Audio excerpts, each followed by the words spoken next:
From a studio high above the clouds of the Okanagan Valley, this is the Cannabis Podcast. Exploring the world of Canadian cannabis culture, one toke at a time. Now, here's your host and bud tender, Gary Johnston. And let me welcome you back to the Cannabis Podcast. If this happens to be your very first visit, an especially warm welcome for you. For the next 30 or 40 minutes, and maybe a little bit longer today, because the interview we have, we're going to talk about cannabis. I've got some interesting stories about cannabis that I'm sure are going to interest you, but let me remind you, this program is intended only for those 19 or older in your jurisdiction, and is intended purely for entertainment and perhaps educational purposes. You should always consume your cannabis responsibly. In this episode, a conversation with Chuck Park, the GM for Future Harvest Nutrients. They're a Kelowna-based company that's gone worldwide with their nutrients, growing some incredible cannabis all around the world. I've been hoping there might be something like this coming. A new cannabis restaurant has opened in Edmonton. It is still illegal to grow your 4 cannabis plants in Manitoba. On Cultivar Corner, we're going to take a look at a new pod vaping system from General Admission. They're bringing to Canada the Blinker system, and we'll have a taste of their tiger blood. All of that and more on episode 135 of the Cannabis Podcast. And before we get started, let me do a little bit of housekeeping. I always appreciate it when I hear from listeners and hear how the podcast is having an impact for them. It's having some effect. That really makes me feel good. When I started this podcast, the goal was simple. Share my passion for cannabis as I explore relevant stories and experiences that bring out the wonders of the cannabis plant and its impact on humans. I hadn't thought that others would find it educational and inspiring, but I'm really glad that some have. Case in point, here's a message I got on LinkedIn last week. Good evening, Mr. Johnston. First of all, anybody who refers to me as Mr. Johnston gets double point. I have been a listener of your podcast for some time now, and you really inspired me to educate myself more about the plant and eventually getting a job on the production side of cannabis. So thank you. I can't wait to listen to the next episode.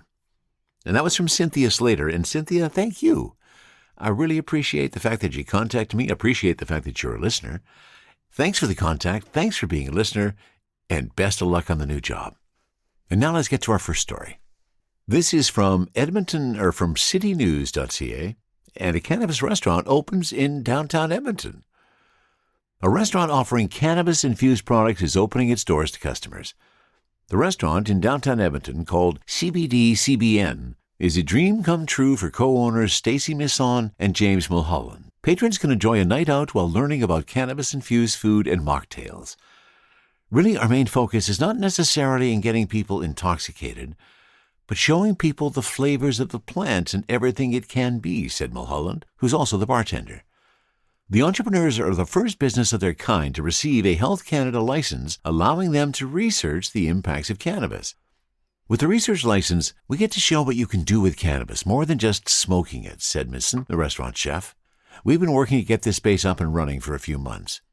The co-owners say great strides have been made over the last 5 years since recreational marijuana use was legalized in Canada, October 17, 2018, just over 5 years ago. When legalization happened, people were concerned about DUIs going up, crime going up, people just being stoned, zombies going through the streets, and it hasn't been that, said Mulholland. Misson says education and providing Edmontonians with a safe place to try cannabis is important. She adds more needs to be done to show what these types of businesses can do for the economy. She feels the city's proposed zoning bylaws changes, which would make room for cannabis lounges or cafes in the event the province or federal government changes legislation, will help pave the way for more businesses like CBD-CBN. And by the way, the acronym CBD-CBN stands for Catering by Day, Catering by Night. And of course, as a cannabis business, CBD and CBN just make a whole lot of sense. City Councillor Michael Jans wants to see Edmonton become a pot tourism destination in Canada and a leader in cannabis business opportunities and innovation. It's all at the steps of the legislature, said Jans. It's all up to Premier Smith and the government. If they want to be open for business on cannabis, they can make regulatory changes tomorrow that would allow kitchens like this, cafes, restaurants, massage therapists who want to experiment with THC or CBD or whatever to do that. Misson believes the opening of CBD-CBN is a huge step in the right direction. It allows for education, she said. It allows for conversations. It allows a place for people to gather, have the conversations that haven't been happening so we can keep moving forward. and show the rest of the world as more of the world becomes legal that this is what we can be doing and this is the way forward. And that is one of the stories that makes me the happiest out of anything I have read in the last 5 years. The fact that we have gotten to that stage and now Health Canada has a research license so that people can open cafes and do some experimenting like that, that is fabulous. I was just in Edmonton. I wish this had been open when I was there. I would have gone there. I may have to go back. From the cannabis-infused studio in the clouds, this is the Cannabis Podcast. Future Harvest Nutrients is a Kelowna company that specializes in nutrients to grow better cannabis. They've been in business for over 20 years. But hey, cannabis has only been legal for 5 years. That's an interesting part of the story. Let me introduce you to Chuck Park. He is the general manager of Future Harvest, and he knows a thing or two about growing some fine cannabis. We pick up the conversation as I welcome Chuck to the Cannabis Podcast. To join me in that conversation is the general manager of Future Harvest Developments, Mr. Chuck Park. Chuck, welcome to the Cannabis Podcast. Thanks for having me, Gary. I'm really glad that we had the opportunity to sit down and talk about it. So before we get into Future Harvest, why don't you give me a sense, Chuck, of what your cannabis heritage is? How did you get started and when did that occur? So I used to be a designated grower under the ACMPR medical licenses. Probably been growing for about 4 years.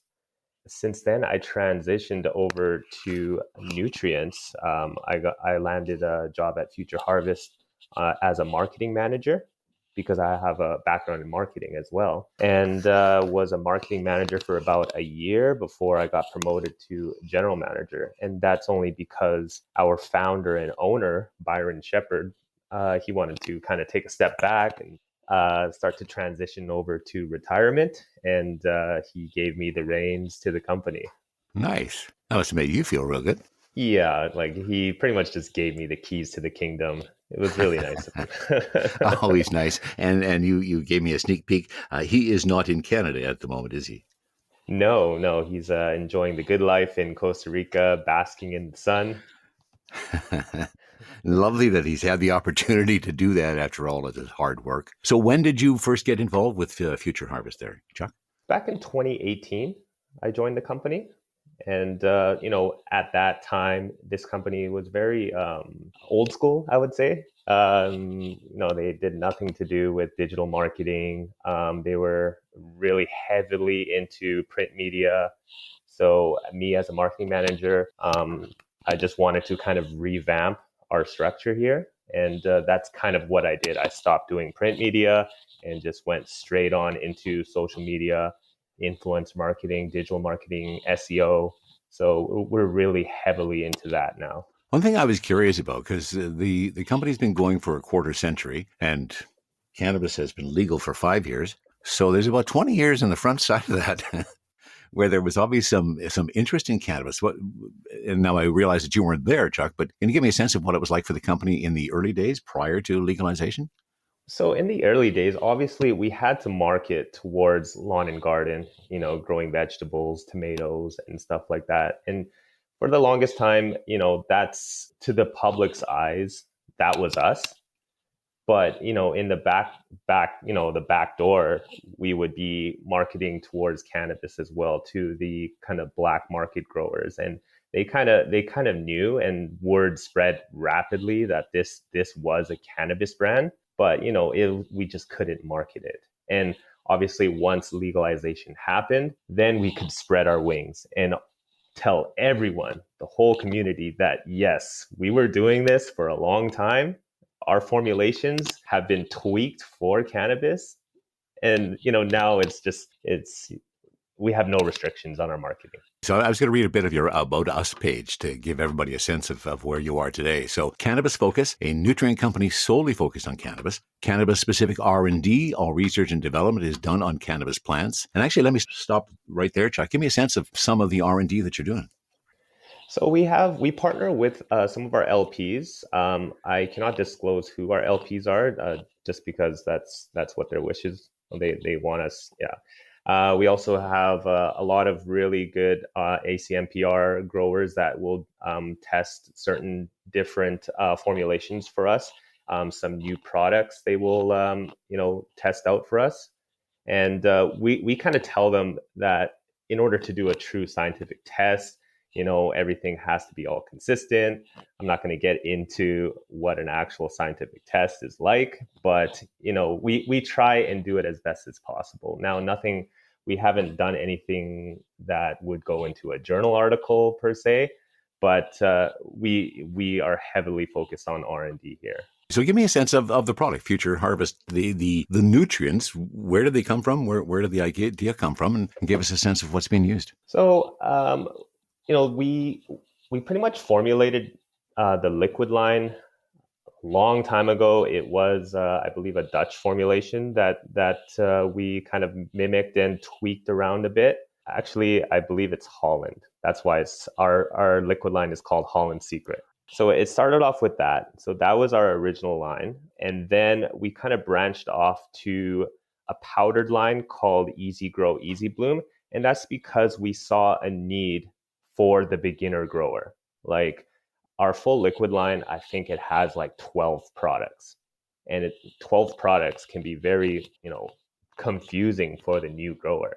So that's why we formulated the Easy Grow, Easy Bloom, which is a 1-part powder that's got all your 12 macro and micronutrients that the plant needs to survive. And it's just stupidly easy, right? We like stupidly easy. Exactly. Yeah. So we do have 3 different lines. So like I mentioned, we do have the 1-part Easy Grow, Easy Bloom for the beginner. Our full liquid line, we like to brand it for the hobbyist, for the cannabis connoisseur that wants to tweak their formulation and grow the best of the best, right? So you can use all these different bottles, whether you want to foliar spray it, you can change your ratios of nutrients however you'd like. You got a lot of you can tweak your formulation to how you want it, and that's why the liquid line is there for someone that wants to grow the best of the best. Now, the third line that we came out with, we just recently came out with our new commercial powdered line. Now, we branded this as the best of both worlds. So you get the simplicity, kind of like our 1-part Easy Grow, Easy Bloom, but then you also get the flexibility like our 3-part liquid line called Holland Secret. So it is for commercial growing that people that wants to scale up. Like when you're a big LP, you have a lot of workers, right? And sometimes the best thing to do is to simplify your nutrient regimen. And that's why a lot of these growers want to go with a 2-part powdered line. And is most of your clientele, Chuck, in the indoor hydroponic grow sense? Are you doing much with people who are growing outdoors? We do have outdoor LPs as well. We just landed a contract a couple years ago, but I believe they went out of business because outdoor grows, in my opinion, it's not good quality. You cannot grow good quality weed outdoors because there's so many different factors. And but in a sense, yes, you can use our nutrients for outdoor growing, but are you gonna be getting the same product as an indoor? I would say no. Probably not. Yeah. So I'm curious. So then, based on our conversation so far, Future Harvest development is not necessarily for those who are doing home grow, more on the commercial side. Is it that a scale issue? No, that's why we have these 3 different lines. So each of these lines will target a specific grower, right? Whether you're beginner, you're a hobbyist, or commercial, we have 3 different lines for everyone. And there are, it's formulated. There's good pros and for using this line for a specific purpose. And for the bigger growers, you support the Dosatron line as well? It's called Dosaline. So the reason why we called it that, it's kind of a play on words. So dos, Spanish, means 2 because it's a 2-part fertilizer. Dosa, meaning it goes hand in hand with dosatrons. So the dosatron is your injection system. Your delivery system. Yeah. Your delivery system, right? It is a line. So obviously Dosaline. And then there's also the word saline in there, which is saltwater. So there's a lot of good meanings to that name, and it's been going great. Like we've been getting a lot of hype from this line right now, And we have about 5 LPs using it right now. Amazing results. And they just absolutely love the simplicity of it and kind of how unique it is as well. There's two really good unique things about this line compared to other powdered lines is because a lot of other powdered lines, their powders is called a prill, which is it's kind of like a small pebble. And obviously when you're trying to mix in a small pebble size granular, it's going to take you much longer. You might want to heat up your water just to get it into solution. Ours is finely milled into a fine powder, meaning that it's going to really reduce your mixing times, and it does mix in cold water, which is a game changer for some facilities. Yeah, I bet it would be. Now, the second unique thing about this line is we added fulvic acid to 2 of the bags. And we believe the reason why we did that is we believe that fulvic acid is probably the best supplement that you can add to your formula, to your recipe. Okay. And what's the advantage of adding that supplement? So fulvic acid, it's a chelator, meaning that it binds onto nutrients and will help the plant consume it faster and better. So in a sense, for a human, it's like a digestive aid. So, if you want to eat more, I'm sure there's some supplements that humans can take to make you eat more. Right? Yeah, I'm sure there are. Yeah. I'm sure there are. So what's your advice, Chuck, for a new grower coming in, wants to take a look at some of your nutrients? What do you propose as the best approach for somebody who's just coming into it new? What's your advice to them? So the thing is, with someone that wants to start growing cannabis, they have to succeed. They have to have that feeling of growing, a good product on their first grow, or else they might just quit. They'd be like, oh, this is not for me. So that is the trick. So we want to help that first time grower succeed on his first grow. And in order to do that, we always recommend going with the easy grow, easy bloom 1 part powder, because it makes it stupidly easy. You just mix 1 teaspoon per gallon of the easy grow during the vegetative stage. And then once you get to the flowering stage, you just mix 1 teaspoon per gallon of the easy bloom. It can vary, 1 to 2 teaspoons, but it's pH buffered. So if you're using pretty decent water, it's going to get you in that right pH range that the plant likes. Tell me some success stories you've had, Chuck, some of the people that you've worked with over the years. And I know you already said that you can't tell me any of the LPs, so let's not put any names on it. But I guess I'm thinking of somebody who's doing it from a personal perspective and has had some real success with using your products. So I would tell all the listeners, if you want to see some really good success stories, that you can visually see as well, check out our Instagram, Future Harvest Development on Instagram. We like to share all of our customers' grows on there. Whoever likes to, yeah. So if you want to see the proof in the pudding, I would highly recommend to follow our Instagram. So some of the other things you pay attention to, you're collaborating with licensed producers to tailor the nutrients for commercial cannabis use. 1 micron filtration. What does that mean? So our liquid nutrients, we promote them as sediment free, because there's a lot of liquid lines out there. When you look on the bottom of the jug, you might see a little bit of sediment. Sediment basically means it's fallout of nutrients, and that means it's not available to the plant. So since we filter it to 1 micron, meaning that 1 micron is how big the particle size is.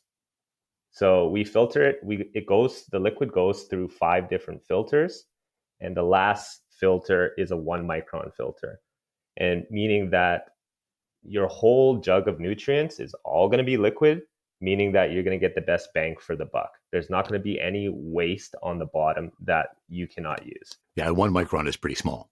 Yes, for sure. And you're not just in the Okanagan, you're worldwide as well, are you not, Chuck? So our headquarters is in Kelowna, British Columbia. We do a lot of business in the United Kingdom and obviously Canada.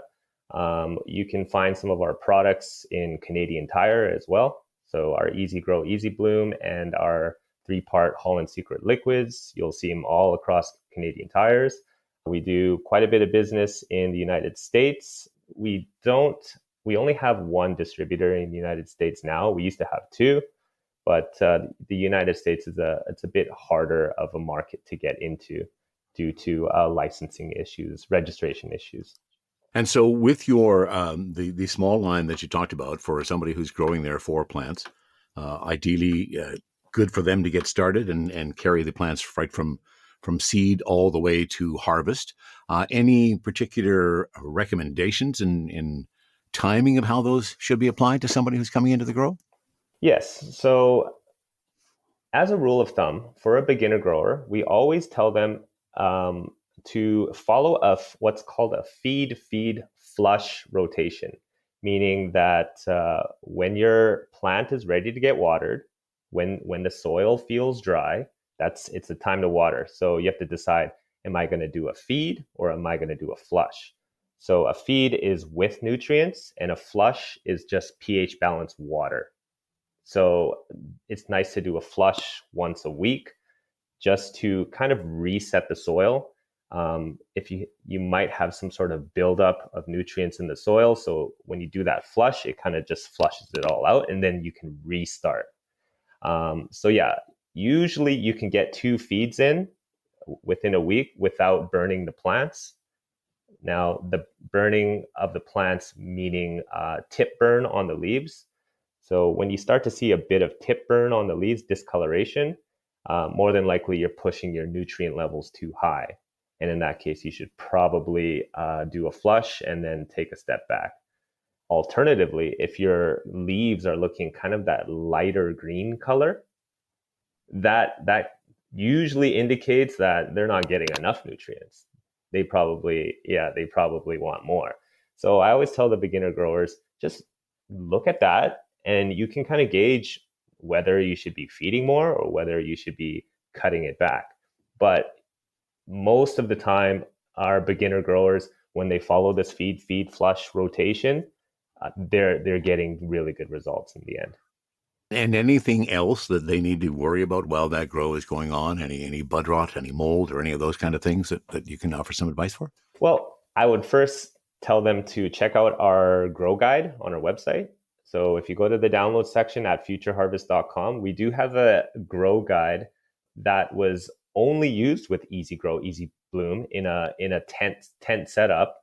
And we explain this way of growing in a very basic, very simple way of learning. Like we don't use any big words.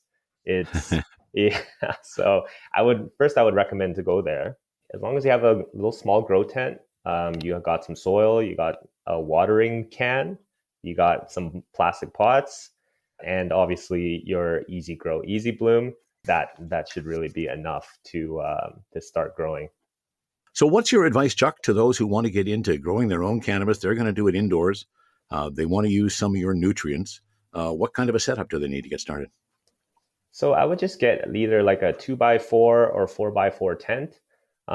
You can find very inexpensive ones these days. Like a lot of people are importing them from China, so you can find some for like $50 to $80.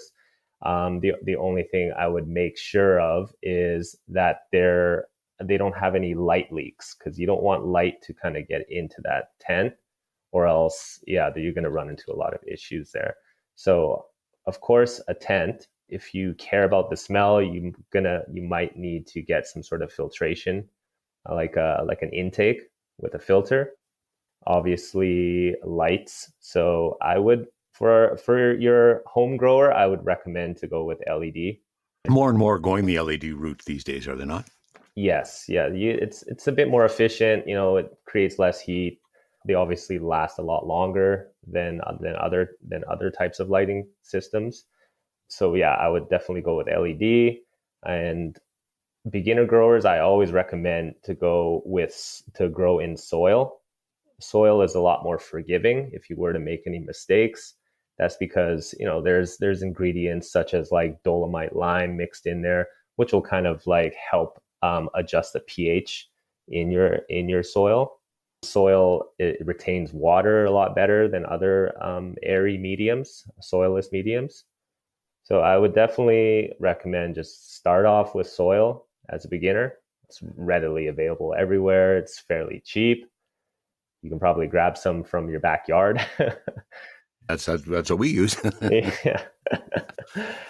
And then if you have a watering jug and some Easy Grow, Easy Bloom, I think that's all you would need. Away you go. Yeah. Well, excellent. You've shared a lot of information with me, Chuck. I really appreciate it. And I think a lot of people will find some interest in the nutrients that Future Harvest is bringing to the market. Any final words for people to either about the company or where you guys are going in the future? Do you have any future plans that you want to share? Yeah, I would check out our new additive products. So we've come out with 2 new, pretty much what we call all-in-one additive powders. Now, there's a lot of brands are scared to do this because everyone has all their separate additives as like a separate bottle. And we were kind of scared to bring out these products too, because it's obviously going to kill our sales in our liquid additives. So, we just bite the bullet. We're just like, okay, we want to be innovative. We want to make it easier for the grower. So that's why we came out with our first product. It's called Surge Plus. It is a 7-in-1 additive. It's got stuff like amino acids, carbohydrates, humic acid, fulvic acid, molasses, vitamin B1, sea kelp. It's got all that packed into one super concentrated formulation. It really complements the Easy Grow, Easy Bloom products because then you can get all the additives in just one product. We have that Surge Plus. Now, this Surge Plus only is suitable in soil and cocoa because there are some ingredients that are a bit thicker and that they only work well in soil. So that's why we came out with a different version called Surge Pro, which goes in it's in our Dosaline line, our commercial line. And this is also a 7-in-1 additive, but we formulated the Surge Pro to work well in fertigation systems, irrigation lines, drip systems, just to make sure that there's no clogging in those systems. Wonderful. Well, you've given me an education, Chuck, and you've reignited my excitement for growing cannabis and taking a peek at what we can do in the future. Really happy with what you guys are doing. Any final words you want to share with the king on Future Harvest nutrients and where you guys are going in the future? Just look out for more innovation from Future Harvest. We're just going to keep pumping out new and exciting products. Very cool, and glad to be able to share the news with everybody about that.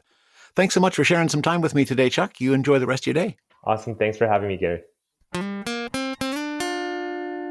Our next story is from Stratcan.com. A Manitoba judge has upheld Manitoba's ban on people growing their own cannabis.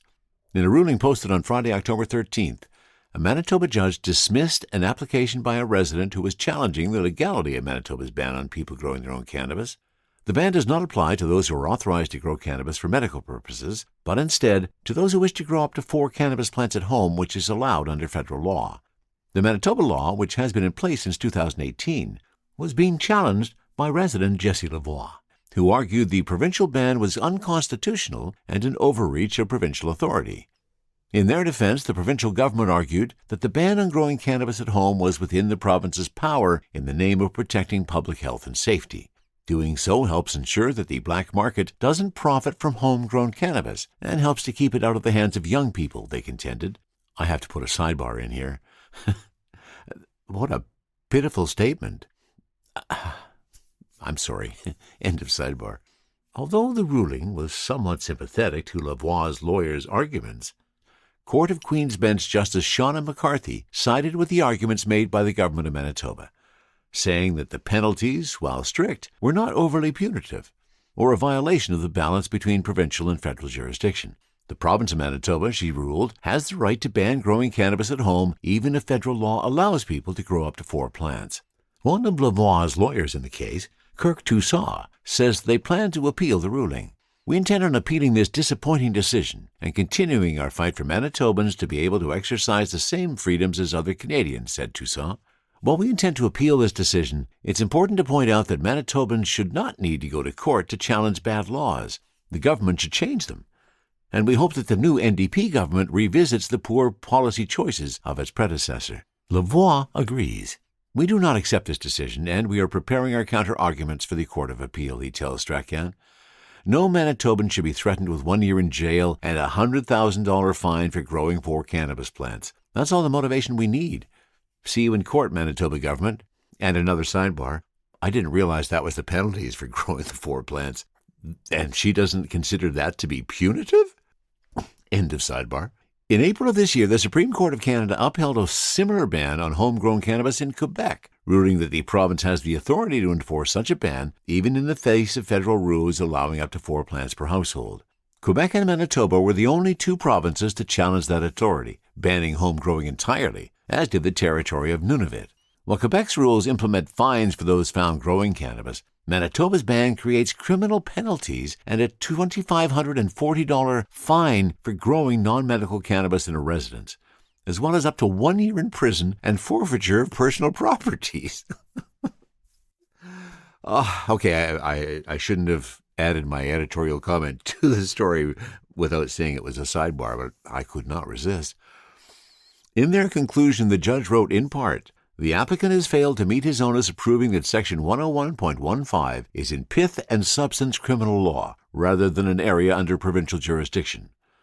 Rather, I have found that the pith and substance, or the dominant purpose, of the prohibition against home cultivation in Manitoba is to support the provincial government scheme enacted to control and regulate the purchase, distribution, and sale of cannabis in a manner which is consistent with the public interest. The province's cannabis laws include the ban on growing cannabis at home, were put in place by the previous Conservative government. Prior to the election, the Manitoba NDP has told at least one media outlet that they opposed the ban on growing cannabis at home. Strachan reached out to the party for comment on the court's ruling, but they were not immediately available by press time. And that's still disappointing that the courts don't see a $100,000 fine and up to a year in jail for growing 4 plants is not punitive. Good luck, Jesse. Good luck, Kirk. Hopefully that appeal will go through, and the NDP government that's now in Manitoba with Wab Kinew as the Premier of Manitoba, hopefully they're going to reassess that, and you'll be allowed to grow your 4 cannabis plants next year. We're with you. THC, CBD, terpene profiles, what's in me? Oh, please explain to me. Cultivar Corner. Cultivar Corner, oh yeah. Cultivar Corner, please explain this stuff to me. On Cultivar Corner today, it's kind of a twofer. We're doing 2 things at once. Of course, Cultivar Corner's first and foremost purpose is to determine whether or not a particular cannabis variety is going to get me high, or I'm going to get a buzz from it. And second, sometimes we deviate and talk about the devices we're using. And that's what today's Cultivar Corner is all about. You've heard me talk about vapes. 510 cartridges and PAX pods are the current technologies that are in the Canadian market. PAX pods not as big as 510 cartridges are in terms of the quantity or the number of different options that are available. 510's definitely the biggest. And there are people that don't have much success with 510s, and I would be one of those, with certain exceptions. I do not apparently get off on distillate. It just doesn't seem to work for me. Straight THC distillate, without any of the other compounds, it just doesn't do me right. And I've suffered from that for a number of years. So I told you there's 510s and there's PAX pods. That's the current technology available in Canada for vaping. General Admission would like to change that. They are bringing a technology that is apparently huge in the States. California and Florida really big on. Blinker is a brand new proprietary pod system for smoking cannabis vape. Is he going to catch on? That's in Canada. I'm not very good at predictions, but we'll talk about the device and about the effect, and you can make your own mind. And you should be able to get a hold of one of these somewhere soon in Canada. So Blinker, let me give you the general admission pitch for Blinker. Meet the Blinker, the ultimate cannabis vaping experience by general admission. Built for the best blinkers of your life. You'll be blowing clouds in no time. Portable potency in the palm of your hand. Big, bold flavors. Enjoy your favorite GA flavors with new hits added to the roster all the time. Smart Pod technology. A perfectly tuned vape experience, each pod optimized for the best flavor and potency with none of the mess. Inhale-activated convenience. Click in, blink out. Experience GA flavor in the blink of an eye. And a longer-lasting battery life, apparently. How many puffs does it take to get to the end of a blinker battery? 1, 2, nah. Like 150 or more. The blinker, you get the device, you get a USB-C charging cable, which everybody seems to be moving to, and you get an instruction manual. I happen to get my hands on one of the blinkers, and it is loaded up with a tropical, I don't know where I got tropical from. It's loaded up with tiger blood. A tiger blood pod in the blinker. Now, the device itself, very simple, very slim and slick. I'll put a link to it, and you can check it out yourself. The pod just simply drops in. There's nothing, no turning, no screwing, or anything like that. Holds it fairly severely. One of the things that they were concerned about was apparently in packs, sometimes if you flick it really hard, the PAX pod will pop out, and which, of course, could cause lots of problems. I never had that problem myself, but apparently some did. And that's what the blinker, they have tried to design this so I can take this and flick it as hard as I can, and that pod is not going to come out. And so far, it seems to be correct. So that's the device. Now, we've already talked about all of the botanical terpenes that General Admission is using in much of their product, certainly in their pre-rolls and in their vapes. If you look back to episode 104, you'll find that I did a Cultivar Corner on General Admission Peach Rings Infused Pre-Roll. If you want to listen to that episode, you can. It didn't go well because I spent a lot of time coughing, in my opinion, because of the botanical terpenes. So I had to be really cautious when I'm smoking any of these products. So here I do have a tiger blood, again, full of lots of botanical terpenes. Let me give you the details on tiger blood, and I know I can get that. And tiger blood, a distillate indica, and now here I am again early in the morning doing my indica cultivar corners. I'm a bad boy sometimes. So let's give you the lowdown on tiger blood, a distillate indica, THC at around 80, probably around 90%. Tiger blood has one speed. Delicious. This banger's bringing berry, blood orange, and coconut to the party. Tiger blood is a crowd favorite you'll always enjoy, winning. All right, let's give it a try. Here is the blinker with a tiger blood pod inside of it. I've already tried it a couple of times, perhaps, but here's my first real taste of tiger blood with the blinker from General Admission.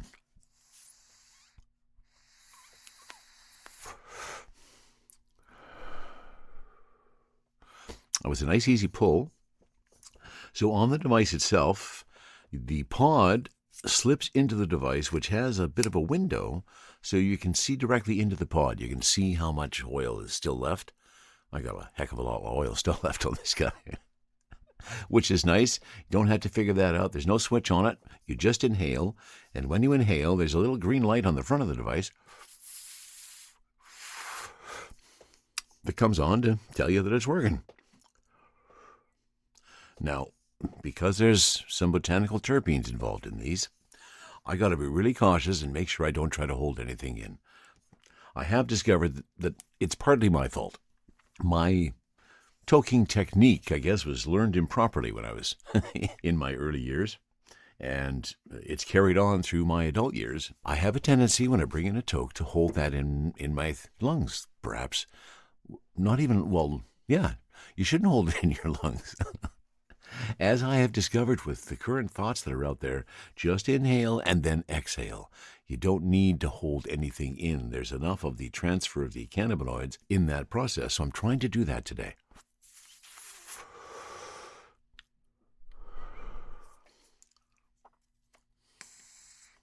Now that one, interestingly enough, I didn't get any flavor. And when I went back at it, there was a bit of a pop, and sure enough, the flavor came back.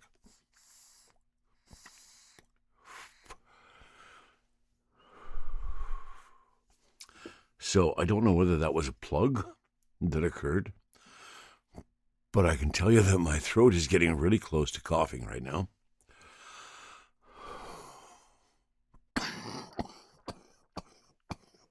And there it is.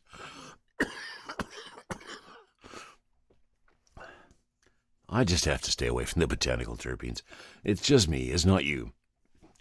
Now, am I getting a buzz off of this?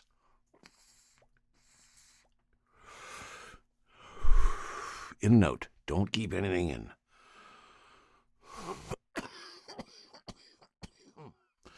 I found it again harsh on my throat. Now that's probably the tiger blood, not the blinker. I would like to feel that effect if I was smoking their pre-rolls or their 510s or whatever. So I won't write that off to the blinker.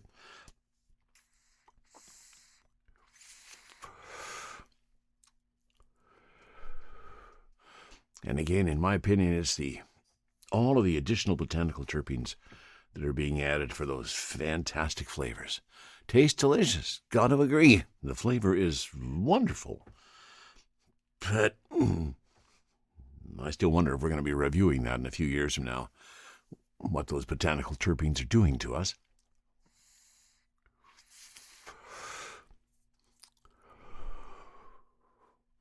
Okay, again, trying to just inhale and exhale immediately, not holding anything in my lungs. And so far, I'm not really feeling anything.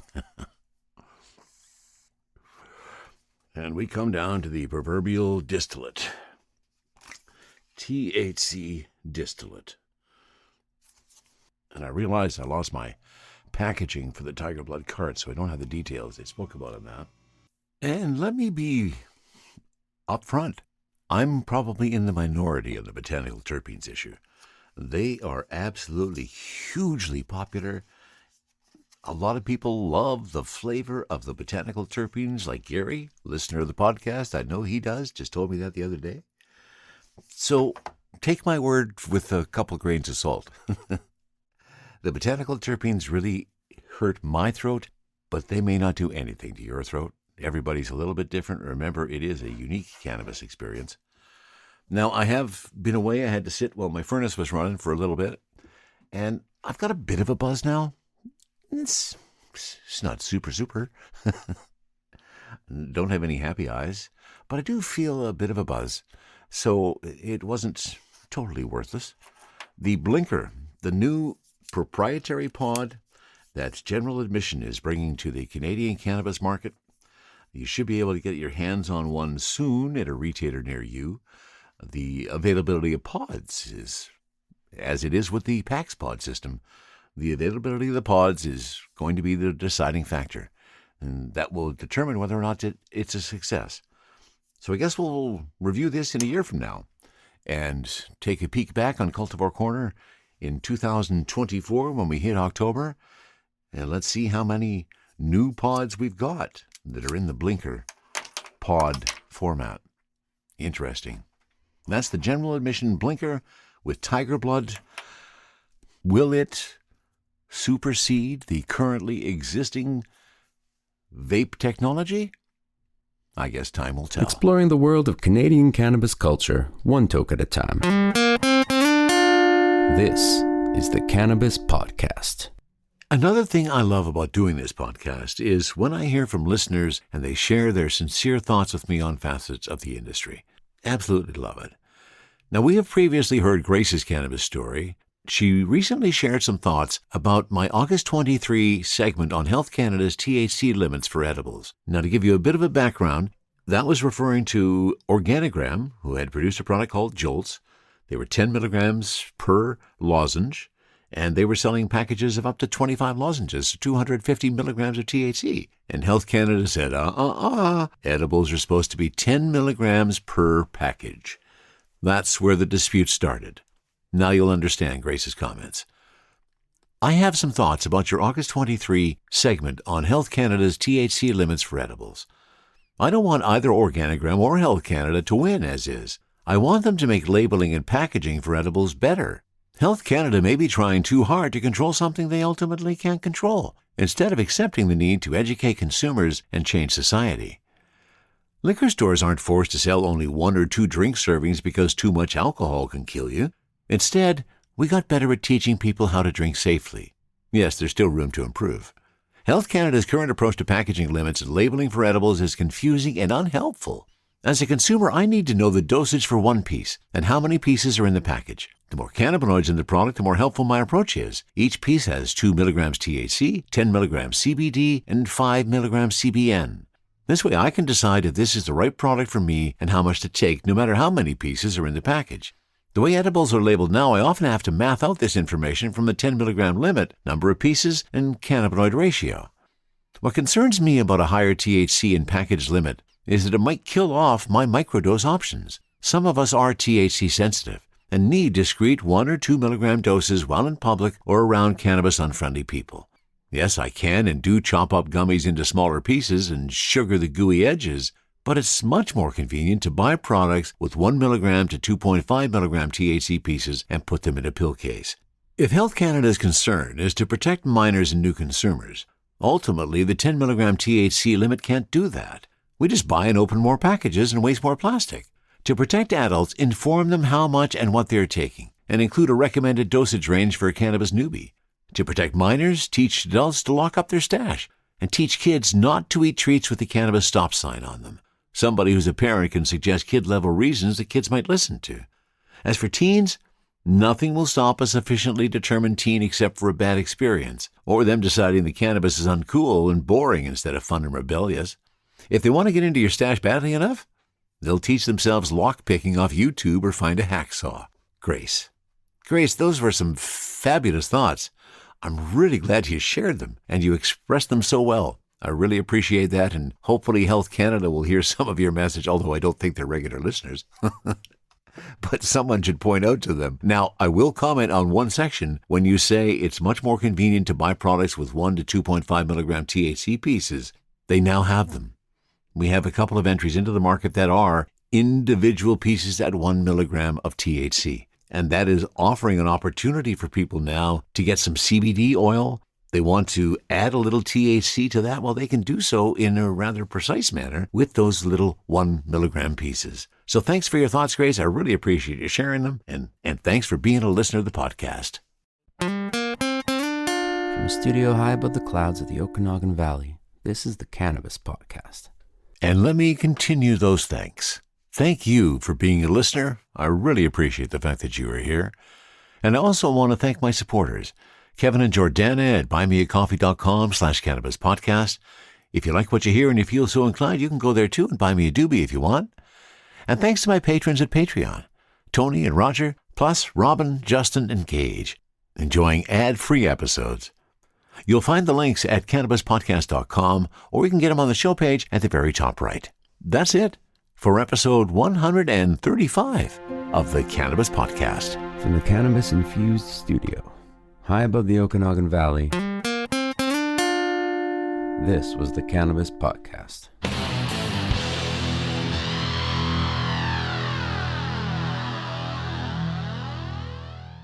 Thanks for listening to today's show. To check out more great cannabis podcasts, go to podconnects.com. Here's a preview of one of our other shows.